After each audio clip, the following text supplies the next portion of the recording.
What's up, everybody? We're back in the garage with the Pontiac Grand Prix. Today we're working on the cylinder heads for the 3800 engine. When I tested the engine, I found out that all the valves were leaking, so I tore it down and I'm doing a complete rebuild. Today I'm trying to lap some new valves in and do a basic port job. I'm trying to save some money on this build by not taking it to a machine shop, so I thought I'd make a quick video and show you guys how anyone could do this at their house with some basic cheap tools. For those who don't know, lapping the valve is where you need to grind the new seat down so you get a perfect seal in the combustion chamber so you don't lose compression, which is what my engine is currently leaking problems. So now to do that, you take a valve grinding compound. It's like a paste. It's like 100 grit paste. Some metal flake in it. It's very gritty. You put it around the valve seat. You can go take one of these tools. You can get it at any hardware store or any part store for like $5. Now you attach it to the valve and you just turn it back and forth. And you'll hear it. And you just do that a couple times until you get a perfect seal.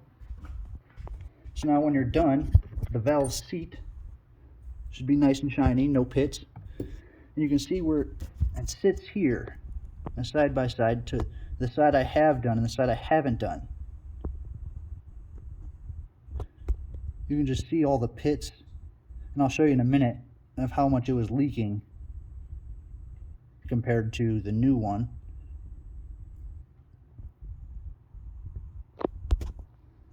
And now to test this at home, you would put the valve back in. When the spring goes on, you would fill this exhaust port with gasoline or some kind of fluid. And if it leaks, then you know you need to finish it a little bit more. So I'll do that later in the next video. But anyway, to show you guys now just how bad it was without making a mess in my garage. This is the one I did do, and this is the one I haven't done. This is the exhaust side again. So when the valve shuts,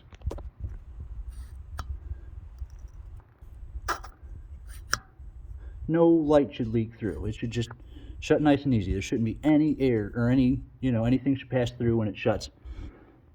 Now that it's all ground. So this is the one, when it shuts, no matter how hard I pull on it, it will not shut all the way. You still see some light come through. And that's why we're doing what we're doing here today. So I've actually made some pretty dramatic improvements with that.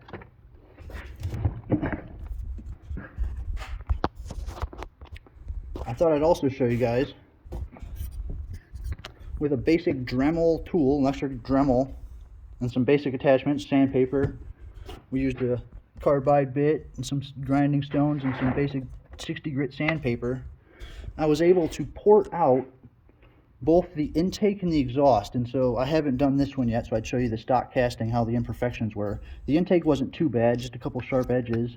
The exhaust had all kinds of sharp edges here and here, and this big extra lip and hump in the exhaust port. You can just see how dirty it is too, so y'all want to clean that up, and you can see the hump. So what I did was took my Dremel and those attachments and we cleaned it up, completely smooth now. Completely smooth now, and you can see the lip here is just completely smooth. And I grinded it all the way up, really close, right up to the, you can just see. Flip it on its side. So you can tell here on this side too, on the side here, yeah, much improvement.